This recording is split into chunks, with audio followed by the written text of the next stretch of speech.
नमस्कार विद्यार्थी मित्रों, कक्षा 7 विषय हिंदी इकाई नंबर 2 हम भी बने महान इकाई का चौथा भाग प्रामाणिकता के बारे में आज हम चर्चा करेंगे। हम भी बने महान इकाई के बारे में आगे हम 3 भाग की चर्चा कर चुके हैं। आज प्रामाणिकता इकाई के बारे में प्रामाणिकता नामक भाग के बारे में चर्चा यहाँ पर करते हैं। तो प्रामाणिकता शब्द का अर्थ होता है ईमानदारी या भलाई, ईमानदारी। एक दिन हजरत अली राजकाज के खजाने की जांच करने गए। काम करते करते अंधेरा हो गया, मोमबत्ती जलाई गई। तो यहाँ पर हजरत अली हैं, ये किसी राज दरबार में उनको खजाना, यानी कि खजाने का अर्थ होता है धन का भंडार यानी कि कोठार। पुराने ज़माने में राजा रजवाड़ों के पास जो लोगों के पास से उघराया गया या कर्ज के रूप में, जो टैक्स के रूप में, कर्ज के रूप में जो धन लिया जाता है, ज़मीन में से जो उपज होती थी उसका जो कुछ भाग राजकाज के नाम से दिया जाता था, तो वो अनाज, वो धन भंडार कोठार में रखी जाती थी। तो यहाँ पर खजाना यानी कि धन का भंडार। जांच शब्द का अर्थ होता है परीक्षण या तपास। तो हजरत अली ये काम हजरत अली को राज दरबार में दिया गया था। इस काम की जिम्मेदारी हजरत अली को दी थी। तो हजरत अली राजकाज के काम में ये धन भंडार की जांच करने गए थे। काम करते करते अंधेरा हो गया, यानी कि इस खजाने की जांच करते करते, परीक्षण करते करते या तपास करते करते अंधेरा हो गया। मोमबत्ती जलाई गई। मोमबत्ती, तो यहाँ पर मोमबत्ती शब्द है, इसका अर्थ होता है गुजराती भाषा में આપણે कहिए तो मीणबत्ती, प्रकाश के उजाला के लिए मीणबत्ती यानी कि मोमबत्ती उन्होंने जलाई। थोड़ी देर बाद 2 सरदार अपने निजी काम के लिए उनके पास आए, यानी कि कुछ क्षण बाद, थोड़ी देर के बाद 2 सरदार यानी कि राजा के सैनिक, 2 सैनिक निजी शब्द का अर्थ होता है अपना, स्वयं का, खुद के काम के लिए इसके पास, ये हजरत अली के पास आए। हजरत अली ने उन्हें बैठने के लिए कहा, यानी कि हजरत अली ने उनको बैठने के लिए कहा। हिसाब की जांच पड़ताछ पूरी हुई, यानी कि जो हजरत अली जिस काम में जुड़ा हुआ था, हिसाब किताब के काम में या जांच पड़ताछ के काम में जुड़ा हुआ था, उनका ये काम पूरा हुआ। हजरत अली ने मोमबत्ती बुझा दी और मेज के खाने में से दूसरी मोमबत्ती निकालकर जला ली, यानी कि हजरत अली ने जो जल रही थी मोमबत्ती, उस मोमबत्ती को बुझा दी और मेज के खाने में से दूसरी मोमबत्ती निकालकर जलाई, यानी कि मेज यानी कि टेबल के खाने में से दूसरी मोमबत्ती निकालकर उन्होंने जला ली। सरदारों को यह देखकर बड़ा आश्चर्य हुआ। हजरत अली ने एक मोमबत्ती बुझाकर दूसरी क्यों जलाई, यह सरदार न समझ सके। एक सरदार ने बड़ी नम्रता से हजरत अली से पूछा, यानी कि सरदारों ने ये जो हजरत अली ने जो एक मोमबत्ती बुझा दी और दूसरी मोमबत्ती खजाने या टेबल के खाने से निकालकर दूसरी मोमबत्ती जलाई, उस बात पर उनको आश्चर्य हुआ, यानी कि उनको समझ में नहीं आई वो बात। इसीलिए एक सरदार ने बड़ी नम्रता यानी कि विनय के साथ, विवेक के साथ उन्होंने हजरत अली से पूछा। हजरत अली बोले, भाई अब तक मैं राजकाज का काम करता था, इसीलिए राज की मोमबत्ती जला रखी थी। हजरत अली ने क्या कहा कि अब तक मैं राजकाज का काम कर रहा था, इसीलिए राज की मोमबत्ती जला रखी थी। यहाँ राजकाज शब्द आया है, तो राजकाज यानी कि राज्य से संबंधित जो काम किया जाता है, उसके राज्य के लिए राज्य से संबंधित जो काम किया जाता है उस काम को राजकाज का काम कहा जाता है। तो उन्होंने कहा अब तक मैं राजकाज का काम कर रहा था, इसीलिए मैं राज की मोमबत्ती यानी कि राज्य की ओर से दी गई मोमबत्ती मैंने जला रखी थी।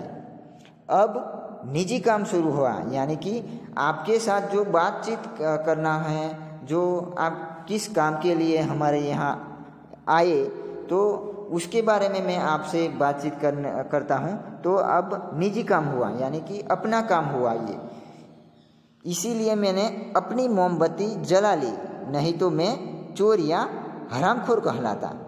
यानी कि हजरत अली ने कहा कि अब निजी काम शुरू हुआ, इसीलिए मैं अपनी मोमबत्ती जला ली, नहीं तो मैं चोर या हरामखोर यानी कि हराम का माल खाने वाला,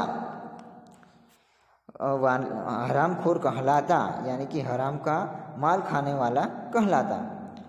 हर आदमी को चोरी या हरामखोरी से बचकर चलना चाहिए, यानी कि हर यानी कि प्रत्येक आदमी यानी कि मनुष्य को चोरी या हरामखोरी यानी कि हराम का माल खाने वाला हरामखोरी कहलाता है। तो इससे बचकर चलना चाहिए, चाहे वह अमीर हो या फकीर।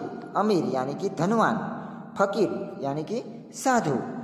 तो साधु हो या फकीर हो, सबको इस चोरी और हरामखोरी से बचकर चलना चाहिए, बचकर जीवन जीना चाहिए। देखने में तो यह बात बहुत छोटी सी लगती है, यानी कि देखने में तो ये बात बहुत छोटी सी लगती है, पर है बड़े महत्व की, यानी कि ये बात बड़े महत्व की बात है। अब हम आज़ाद हो गए, यानी कि स्वतंत्र हो गए। अब हम स्वतंत्र हो गए। राज का काज का काम तभी अच्छी तरह से चल सकता है, यानी कि राज का काम हम स्वतंत्र हो गए इसीलिए अच्छी तरह से चल सकता है जब लोगों में इस तरह की प्रामाणिकता हो, यानी कि प्रत्येक लोग प्रामाणिकता यानी कि ईमानदारी से जीवन जिएंगे। प्रत्येक लोग अपनी फर्ज ईमानदारी से यानी कि ईमानदारी से निभाएंगे, तो ये राज का काम या जो कुछ काम करते हैं वो अच्छी तरह से हो सकता है। हमारे पुरखों ने कहा है, माँ गृधः कस्य स्विद धनम, यानी कि पुरखों, यहाँ पर शब्द आया है पुरखों यानी कि पूर्वजों। हमारे पूर्वजों ने कहा है, यहाँ पर संस्कृत भाषा की उक्ति है, पंक्ति है। तो हमारे पूर्वजों ने कहा है माँ यानी कि नहीं, गृधः कस्य स्विदम धनम, यानी कि कोई ना पण धनम यानी कि धन मालनी लालसा लालच राखवी नहीं। गुजराती भाषा में कहिए तो कोईना पण धननी लालच राखवी नहीं। किसी के धन माल की लालसा मत करो, यानी कि कोईना पण धननी लालच राखवी नहीं, कोईना पण धननी लालच करवी नहीं। यह मनुष्य के लिए सबसे बड़ी सीख है, यानी कि ये मनुष्य के लिए, किसी भी प्रत्येक मनुष्य के लिए ये सबसे बड़ी यानी कि सबसे बड़ी शिखामण, गुजराती भाषा में આપણે कहिए तो ये शिखामण कहवाय। तो ये किसी के धन माल की लालसा मत करो, यह मनुष्य के लिए सबसे बड़ी सीख है। यानी कि यहाँ ये जो स्टोरी है, ये जो प्रामाणिकता की कहानी है, ये जो प्रेरक प्रसंग दिया गया है, इसमें से हमें ये बोध मिलता है, ये संदेश मिलता है कि यह मनुष्य के लिए सबसे बड़ी सीख है। तो मित्रों, यहाँ पर ये प्रामाणिकता यानी कि ईमानदारी की जो ये प्रेरक प्रसंग है, ये गुजराती भाषा की एक प्रेरक प्रसंग से मिलता जुलता है। तो इसको मैं यहाँ पर प्रस्तुत करूँगा, यानी कि इस स्टोरी को मैं यहाँ पर भी टाकूँगा। एक शिल्पी था, उन्होंने अपने शिल्पी यानी कि पत्थर की मूर्ति कंडारता है, पत्थर में से मूर्ति का भगवान की या किसी व्यक्ति की मूर्ति का निर्माण करता है। तो यहाँ पर ये शिल्पी भगवान की प्रतिमा मूर्ति यानी कि प्रतिमा बना रहा था। तो उन्होंने गलती से कहीं इस भगवान की प्रतिमा की नाक पर बनाते बनाते थोड़ी खरोच आ गई, यानी कि थोड़ा नुकसान हो गया प्रतिमा को। तो उन्होंने इस पत्थर की बनाई हुई प्रतिमा को एक साइड कर दिया, पास में दूसरी जगह रख दिया और दूसरी पत्थर में से प्रतिमा बनाने लगा। तो एक व्यक्ति, गांव में से कोई एक व्यक्ति वहाँ पर आकर देखा। तो उन्होंने देखा कि ये जो शिल्पी प्रतिमा ने एक प्रतिमा बनाई थी जिसमें नुकसान हुआ, तो इसको साइड में रखा था और दूसरी भी ऐसी ही प्रतिमा बना रहा था। उन्होंने आश्चर्य हुआ उनको व्यक्ति को। तो उन्होंने पूछा कि हे महाशय, हे शिल्पी, आप जिस प्रतिमा बना रहे हैं वैसी ही प्रतिमा यहाँ पर पड़ी है, तो ये प्रतिमा क्यों आप बना रहे हैं? इस प्रतिमा को आप कहाँ पर रखना चाहते हैं, स्थापित करना चाहते हैं? तो ये शिल्पी ने कहा कि यहाँ पर सामने जो स्टैचू बना है, चबूतरा बना है, उस पर इस प्रतिमा को ऊंचाई पर इस प्रतिमा को स्थापित करना है। तो उन्होंने ये देखने वाले व्यक्ति इसने कहा कि इस प्रतिमा इतने ऊंची स्थापित करना है तो वहाँ पर कौन लोग देखेंगे कि इसमें नुकसान हो गया है, किसी को भी पता नहीं चलेगा। तो फिर आप दूसरी प्रतिमा बनाने में वेस्ट समय क्यों कर रहे हैं? तो ये शिल्पी ने बहुत अच्छा जवाब दिया कि इस प्रतिमा में क्या नुकसान हुआ है इसका पता मुझे और मेरे भगवान को, मेरे ईश्वर को तो पता है कि इस प्रतिमा में क्या नुकसान है, ये तो भगवान तो जानता ही है। फिर भी मैं इस प्रतिमा को यहाँ पर स्थापित कर दूँ तो मैं चोर कहलाऊँगा, यानी कि वो गलती मेरी है, मेरे पर पाप लगेगा, इसीलिए मैं दूसरी प्रतिमा बना रहा हूँ। तो यहाँ पर ये शिल्पी की जो प्रामाणिकता है, शिल्पी की जो ईमानदारी है, दूसरे को नहीं पता, सिर्फ इस बनाने वाले शिल्पी और भगवान को पता है। तो ये इसीलिए उसने दूसरी प्रतिमा बनाता है, तो ये प्रामाणिकता गुण उसमें दिखाई देता है। तो विद्यार्थी मित्रों, यहाँ पर प्रामाणिकता इकाई के बारे में, प्रामाणिकता प्रसंग के बारे में ये गुजराती भाषा की शिल्पी की कहानी बिल्कुल मिलती जुलती है।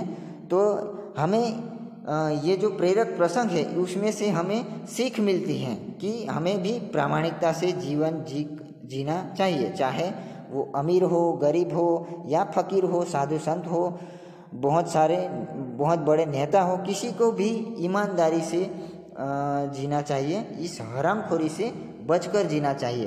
तो विद्यार्थी मित्रों, आज हम भी बने महान इकाई के बारे में इसकी प्रामाणिकता प्रेरक प्रसंग की पूर्णाहुति करते हैं, समापन करते हैं। अस्तु।